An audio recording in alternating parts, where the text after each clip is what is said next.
नमस्कार, कैसे हैं आप सभी? बहुत अच्छे होंगे। सबसे पहले मैं रेणुजन आप सभी का स्वागत करती हूँ मेरे चैनल नॉकआउट एजुकेशन पर। एक ऐसा मंच जो आपको पढ़ने और पढ़ाने के लिए, कुछ नया सिखाने के लिए तैयार है। और मैं आप सभी का बहुत बहुत स्वागत करती हूँ, है ना। वीडियो अच्छे से चल रहे हैं, आप देख भी रहे हैं, पढ़ भी रहे हैं, पर उत्तर नहीं आ रहे हैं। और मेरा कहना है, जब तक आकलन ना हो पढ़ने में मज़ा क्या है। आकलन का अर्थ है कि मैं जब तक आपको जज ना करूं या आपकी एक छोटी सी परीक्षा ना ले लूं, तब तक कैसे पता लगेगा कि मेरा पढ़ाया हुआ आपको समझ में आया। मेरा प्रयास आपको बहुत बारीकी से पढ़ाना है। कहीं ये मत समझिएगा सरलतम रूप का अर्थ ये हुआ कि एकदम सरल हो जाएं। सरल हैं, तरीके बदल लिए हैं, थोड़ा पढ़ाने के कोशिश करें तो हम सब जान सकते हैं, है ना, और पढ़ भी सकते हैं। तो इसी के साथ आप मेरे वीडियो को लाइक कीजिए, कमेंट कीजिए, शेयर कीजिए और समझिए और जानिए कि हम क्या कर रहे हैं और हमें कहाँ जाना है। मंजिल को तो पकड़ना ही है। हाँ, पिछले वीडियो में मैंने आपको वर्णमाला के बारे में बताया। स्वर व्यंजन कौन से हैं, किस तरह से हैं, उनको बोलना कैसे है, उनका उच्चारण स्थान आपको बताया मैंने, है ना। बताया था ना, ध्यान होगा। जिसने सुना है ना ध्यान से, वो ये बात अच्छे से जानता है और कर भी रहा होगा, और उसने एक बार प्रैक्टिकल करके देखा भी होगा। अ आ ई उ ऊ ए ऐ ओ औ अं आहा। स्वर की संख्या कुल 13 है, जिसमें से 11 मूल रूप में हम मात्राओं में भी प्रयोग करते हैं, 11 में से 10 मात्राओं में प्रयोग करते हैं, और 2 को हम क्या मानते हैं, अयोगवाह मानते हैं। अर्थात एक बिंदु रूप में प्रयुक्त होता है और एक विसर्ग रूप में प्रयुक्त होता है। और व्यंजन भी मैंने आपको बताया, क से लेकर म तक सपर्श व्यंजन है। उसके बाद अंतस्थ में 4 व्यंजन हैं, य र ल व, और ऊषम में 4 व्यंजन हैं, श स स ह, है ना। और क से लेकर म तक क वाली लाइन जो क ख ग घ ड़, क वर्ग, च वर्ग, त वर्ग, ट वर्ग, प वर्ग, है ना। क वर्ग कहाँ से बोला जाता है? कंठ से। जैसे क ख ग घ अड़। तालु से। जब जीभ है ना, हमारी जो टंग है, हमारे मुख के उदाहरण के स्वरूप में देखो, ये हमारा मुख है ना। यहाँ से हमारी जीभ है। ये जो जीभ है, जब हमारे मुख के इस ऊपर वाले हिस्से, जिसको हम तालवा बोलते हैं, तालु बोलते हैं, तलव्य बोलते हैं, को टच करती है, तब वहां पर हम कौन से अक्षरों को बोल रहे होते हैं? च, छ, ज, झ, अन। और मूर्धन्य, मैंने कहा था हमारा जो गला है, गले के अंदर तक देखें तो ऐसे एक ना ऊपर से घंटी लटक रही होती है। जब हमारी इस घंटी को हम क्या बोलते हैं? मूर्धन्य, अर्थात कंठ का कठोर भाग, तालव्य का, ठीक है ना। कंठ तालु के मूर्धा भाग में, ये हमारा कंठ है, ये हमारा तालु है, आ, ठीक है। इन दोनों के बीच में छोटी सी घंटी, जिसे हम मूर्धन्य या मूर्धा बोलते हैं। तो कौन सी लाइन है? ट, ठ, ड, ढ, अण, और ढ बिंदी वाला और ड बिंदी वाला। ये क्या है? कंठ और तालु के बीच जो मूर्धन्य वाला भाग है, वहां से बोले जाते हैं। ऊपरी दांतों के निकट, ऊपरी दांतों के मतलब स, ज, र, ल, वो, ठीक है ना। समझ आए?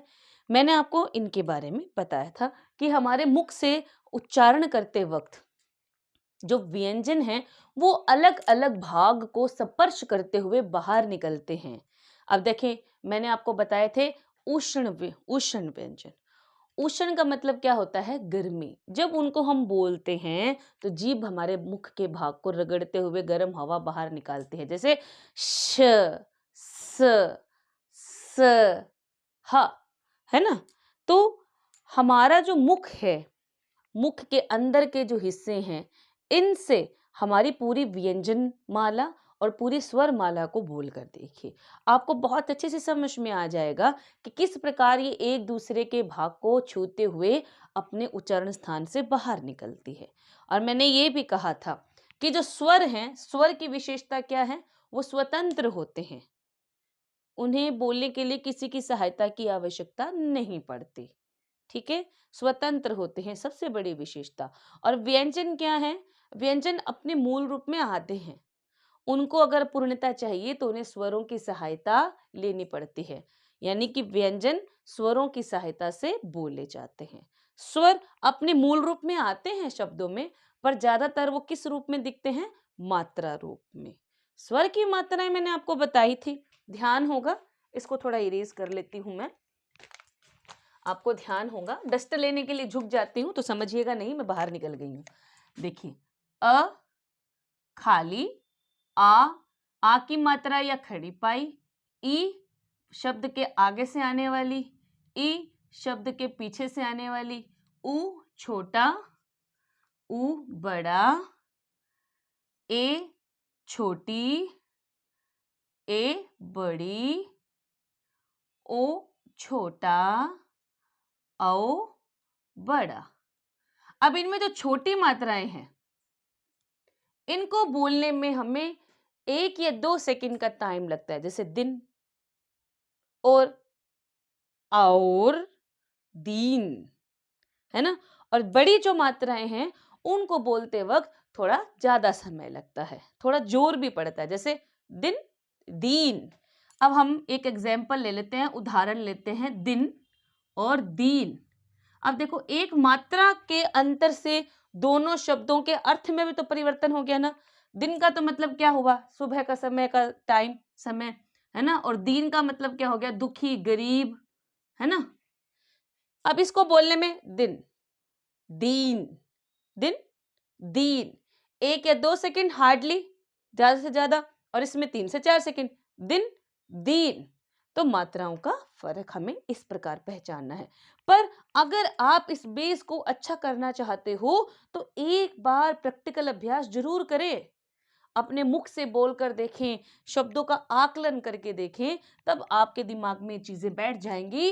और अगर आपके एग्जाम में इस तरह के कुछ प्रश्न पूछे जाते हैं तो आपको कोई भी दिक्कत नहीं आएगी। अब देखिए, मैंने कहा था वर्णमाला आपको बताई, वर्णों का अर्थ आपको बताया, वर्ण कैसे भाषा में आए ये भी मैंने आपको बताया, लिपि कौन सी है ये बताया, चित्रात्मक लिपि कौन सी है ये बताया। हम जो देवनागरी लिपि लिखते हैं वो अक्षरा लिपि भी कहलाती है, क्योंकि उसमें ए का प्रयोग ज्यादा है। क्या आप जानना चाहेंगे अक्षरों की उत्पत्ति कैसे हुई? जानना चाहेंगे? मैं आपको बताऊंगी, लेकिन फ्राइडे एपिसोड में, जहां कथा कहानी सागर एपिसोड हमारा चल रहा है, जरूर बताऊंगी। मुझे यहां रहेगा, अगर मैं भूल जाऊं तो आप मुझे कमेंट बॉक्स में डाल के याद दिलवाइएगा, ठीक है। तो वर्णमाला क्या है? वह छोटी से छोटी ध्वनि जिसके और टुकड़े नहीं किए जा सकते। जैसे मैंने कहा था अ, अब हम ए के और टुकड़े नहीं कर सकते। और क के टुकड़े हो सकते हैं, क जमा अ, इन दोनों को मिलाकर क्या बना है? क। लेकिन अब हम इस क के भी और टुकड़े नहीं कर सकते। तो वर्ण की वह छोटी सी छोटी ध्वनि जिसके और टुकड़े नहीं हो सकते, वर्णों का सार्थक समूह वर्णमाला कहलाता है ना। और वर्ण क्या है? अपने अपने रूप में भी आते हैं। अच्छा, वर्णमाला जब हम करते हैं तो हम कुछ धर्म भी पढ़ते हैं, जिसमें क्या है? मैं का धर्म, रे का धर्म, अर्थात मैं का प्रयोग कैसे कैसे किया जाता है, रे का प्रयोग कैसे कैसे किया जाता है। इनके ऊपर भी हम करेंगे डिस्कस, लेकिन आज का जो है पिछला रिवाइज करते हुए एक बार 2 या 3 पॉइंट हम जो है नहीं पढ़ लेते हैं। तो इतना आपको समझ में आया होगा, अच्छे से जानना होगा। और मैंने आपको यह भी बताया था, वर्ण और ध्वनि ये उच्चारण के समय और ये उच्चारित होते समय लिखित रूप में आ जाती है, ठीक है ना। ठीक है ना, उच्चारण करेंगे, उच्चारण करेंगे तब तो वर्ण लिखित रूप में आ जाएंगे, और ये वर्ण का क्या है? मौखिक रूप है। अब देखो, हमने ए बोला, ध्वनि उत्पन्न हुई, लेकिन उसको जब लिख दिया तो ध्वनि के सहित लिखा ना, तो ये वर्ण का लिखित रूप है और ये वर्ण का मौखिक रूप है। ध्यान रखिए, भूलिएगा नहीं, छोटी छोटी बातें ही हमें आगे बढ़ाती है, ठीक है ना। अब देखिए, वर्णमाला किसे कहते हैं? मैंने आपको बताया, वर्णों के सार्थक समूह को वर्णमाला कहते हैं। वर्ण वह है, अक्षर हैं जिस छोटी से छोटी ध्वनि जिसके और टुकड़े नहीं किए जा सकते, और ध्वनियों के लिखित रूप को भी हम वर्ण कहते हैं, ठीक है।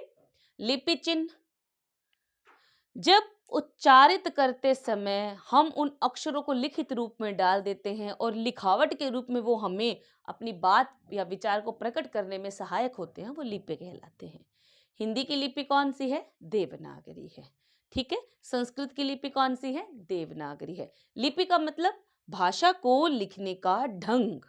लिपि का मतलब भाषा को लिखने का ढंग। ठीक है ना?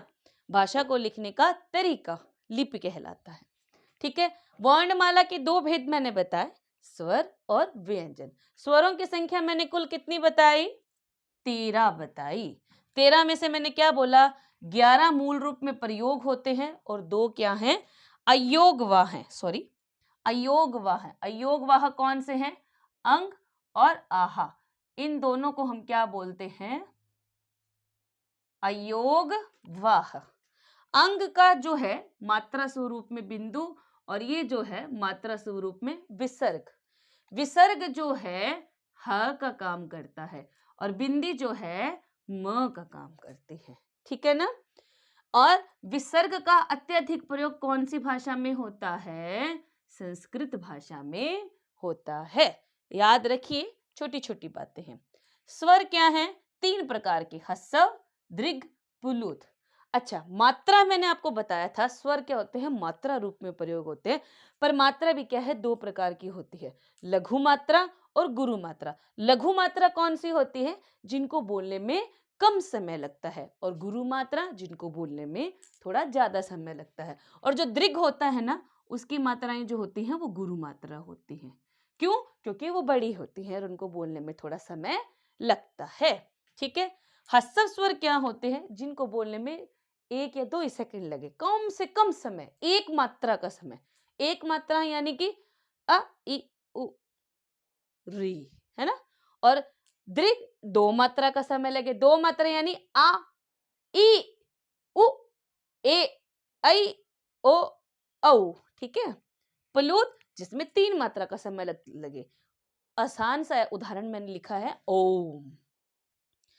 सपर्श व्यंजन के बारे में, अंतस्थ व्यंजन के बारे में, ऊष्म व्यंजन के बारे में मैंने अभी थोड़ी देर पहले ही आपको बताया था। सपर्श व्यंजन कितने हैं संख्या में? 27। कहां से कहां तक? क से म तक। अंतस्थ व्यंजन है 4, य, र, ल, व। ऊष्म व्यंजन भी है 4, श, स, स, ह। इनके बोलने के स्थान मैंने आपको बताएं और समझाएं भी, जिससे कि आपको समझने में आसानी हो। अच्छा, आगत। आगत क्या होता है? मैंने कहा था विदेशी भाषा के जो शब्द हैं हमारी हिंदी भाषा में प्रयोग होते हैं, तो वो कुछ स्पेशल चिन्हों के साथ आते हैं, तो उसे हम क्या कहते हैं? आगत ध्वनि कहते हैं।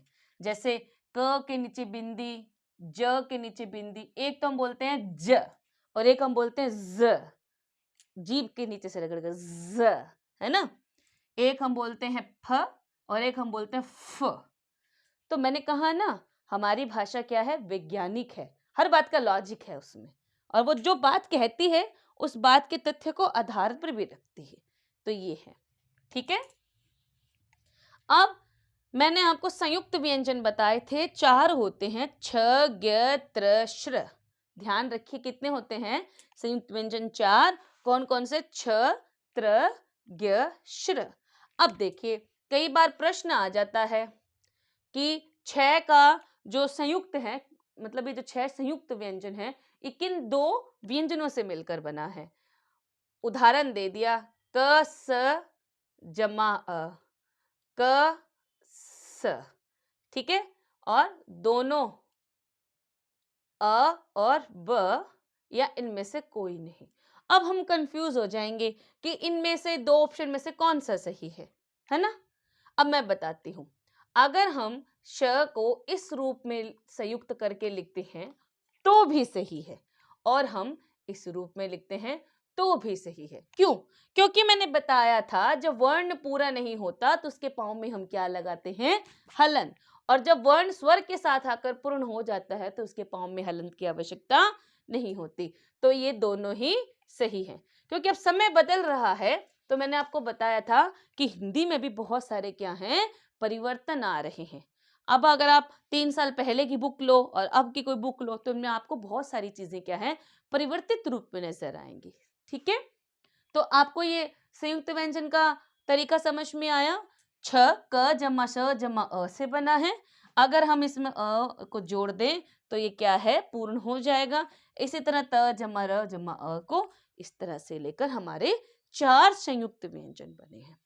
अनुनासिक, अनुनासिक क्या होता है? जब अनुनासिक चिन्ह के लगे हुए शब्द का उच्चारण हम करते हैं या अक्षर पर लगे हुए चिन्ह, अनुनासिक चिन्ह का हम उच्चारण करते हैं, तो उच्चारण करते वक्त जो ध्वनि है वो नाक और फिर मुख दोनों से निकलती है। जैसे चंद्र बिंदु, चंद्र बिंदु, आवाज आ रही है ना?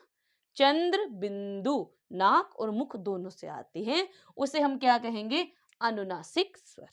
अनुनासिक का चिन्ह क्या है? ये है चंद्र बिंदु, ठीक है ना? और जिस पर ये हो अनुनासिक स्वर है। इसके बाद अनुस्वार, जब हम सिर्फ अनुस्वार लगे हुए शब्द या वर्ण का उच्चारण करते हैं तब क्या है? हवा या ध्वनि खाली नाक से आती है। जैसे अंग, यहां देखिए अंग, अभी मैंने बताया ना बिंदी किसका काम करती है? म साउंड का और ण साउंड को पूरा करने का। अंग। गंगा, गंगा को ले लीजिए ग ण गा, ठीक है ना? अच्छा, एक और उदाहरण लूं मैं इसका, कंपन। अब हमने कंपन हम इस तरह लिखते हैं, अब कंपन को तोड़ दें तो वो कुछ इस तरह दिखाई देगा। समझ में आया? इसके बाद है विसर्ग। विसरण का मैंने आपको बता दिया कि ये तो ह का काम करता है, संस्कृत भाषा में इसका अत्यधिक प्रयोग होता है। लेकिन कुछ शब्दों में क्या है, नीचे यहाँ आपको शायद दिख नहीं रहा होगा, कुछ शब्दों में स्वर क्या है, अपने मूल रूप में रहते हैं, अर्थात मात्रा रूप में नहीं आते, मूल रूप में रहते हैं। कैसे? मैं थोड़ा सा इसको बता देती हूँ आपको। देखो, अब हम देखें, लिखते क, का, की, कु, कु, के, कई, को, कऊ, कंग, काहा। इस तरह करके इसको जानते हैं? हाँ, जिसने अच्छे से हिंदी को पढ़ा है वो जानता होगा कि इसको बोलते हैं 12 खड़ी, अर्थात एक कवर के पहले वर्ण के साथ सारी मात्राओं का मेल, ठीक है ना? तो अब मात्रा इस रूप में आई है ना, तो ये व्यंजन के साथ क्या है? स्वर का मेल, तो क्या बन गया? का। व्यंजन के साथ क्या है? स्वर का मेल, तो क्या बन गया? की, है ना? समझ में आया ना आपको? लेकिन ये तो स्वर और व्यंजन का मेल हुआ मात्राओं के साथ। अब मैं यहां लिखती हूं, देखो, शु, रु, आ, त। अब इसका वर्ण विच्छेद कर लेते हैं। श जमा उ जमा र जमा उ, ये भी उ की मात्रा है, अ जमा त। अब यहां देखिए, आ जो है अपने मूल रूप में है, मात्रा का खाली प्रयोग नहीं है, अपने मूल रूप में है, क्योंकि ये इसके साथ मिला शु, ये र के साथ मिला रू, ये अपने मूल रूप में, और ये अपना वैसे बैठा है शुरुआत। एक और एग्जांपल देती हूं, देखिए, इमारत, इसका वर्ण विच्छेद करते हैं।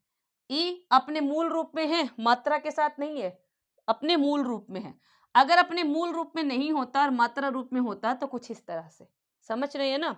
मूल रूप ये है इनका, और जब इनको हम स्वरों की मात्राएं बनाते हैं तो ये इस रूप में आएंगे, और जब इनका व्यंजन के साथ मेल होगा तो कुछ इस रूप में होगा। हम 12 खड़ी पढ़ते हैं ना, क की कु कु के को कं का ह, ख खा खी खी खू खू खे खई, है ना? इस तरह से। लेकिन जब कुछ शब्द ऐसे हैं जिनमें स्वर क्या है, अपने मूल रूप में रहते हैं, जैसे मैंने लिखा इमारत, ई जमा म जमा आ जमा र जमा त। अब ई तो अपना एज इट इज आ गया, मैं का स्वर के साथ मेल हुआ तो माँ बन गया, रे को अपनी कोई जरूरत नहीं, तय को अपनी कोई जरूरत नहीं, दोनों चारों को जोड़ने पर क्या बन गया? इमारत। समझ में आया? बहुत अच्छे से आया होगा, इतना आराम से बता रही हूं, सीखना तो आप सभी को ही है ना? चलिए, अब मैं आपको बताती हूं वर्ण विच्छेद। एक सेकेंड में पानी पी लूं, गला थोड़ा सूख गया है। वर्ण विच्छेद।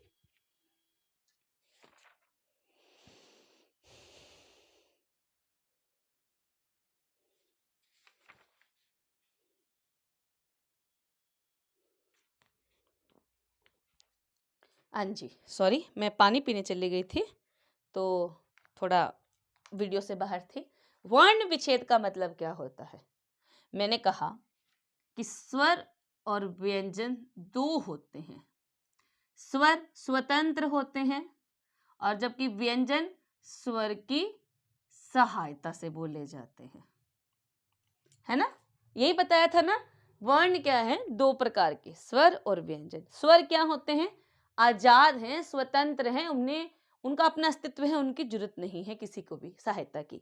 व्यंजन अस्तित्व है लेकिन आधे रूप में, और वो पूर्ण कब होते हैं? जब स्वर उनके साथ जुड़ जाते हैं। अब स्वर देखो, किसी की जरूरत नहीं लेकिन क, अब ये क आधा है और जैसे उसमें स्वर जोड़ा, स्वर की सहायता से वो क्या हो गया? पूरा हो गया क, है ना? समझ में आया? तो उसी तरह क्या है, जब किसी शब्द को, शब्द में प्रयुक्त जितने भी वर्ण हैं उनको हम अलग अलग करके दिखाएं, उसे क्या कहते हैं? वर्ण विच्छेद कहते हैं। उदाहरण के लिए हम एक शब्द ले लेते हैं, राष्ट्रीयता। अब इसमें जितने भी स्वर और व्यंजन प्रयोग हुए ना, उन सबको तोड़ के दिखा देते हैं हम। र जमा अ जमा आ जमा श जमा ट अ जमा र जमा य अ जमा त अ जमा आ। मैंने सारे वर्ण तोड़ दिए। पहले हम रे को बनाते हैं। पहले रे वर्ण को कंप्लीट किया, रे और अ, र जमा आ जमा श जमा ट, इसको जोड़ा, फिर र पाँव वाला, फिर इसको जोड़ा, य जमा त जमा आ, त और ए को, इन वर्णों को पूरा कर लिया। अब हम इसको जोड़ते हैं, र जमा आ, ए और आ। देखिए अब र जमा अ जमा आ, तो अगर हम चाहें इन तीनों का मेल करें तो ए और आ क्या हो जाएगा? रा। ठीक है ना? संधि विच्छेद करेंगे और संधि करेंगे तब समझाऊंगी। रा जमा श जमा ट जमा इयता, य और ई या की मात्रा थी ना, य ई य ता, क्या बन गया? राष्ट्रीयता। ये है वर्ण विच्छेद। ठीक है ना? तो जब भी आपसे एग्जाम में पूछा जाए तो थोड़ा संभल कर कीजिएगा। वैसे तो बहुत आसान है, एक बार आपको वर्णों का उच्चारण और उनका प्रयोग अच्छे से आ जाता है तो वर्ण विच्छेद करने में कोई दिक्कत नहीं है। छोटे से छोटा विच्छेद करेंगे तो सही स्वरूप को प्राप्त कर पाएंगे। ठीक है?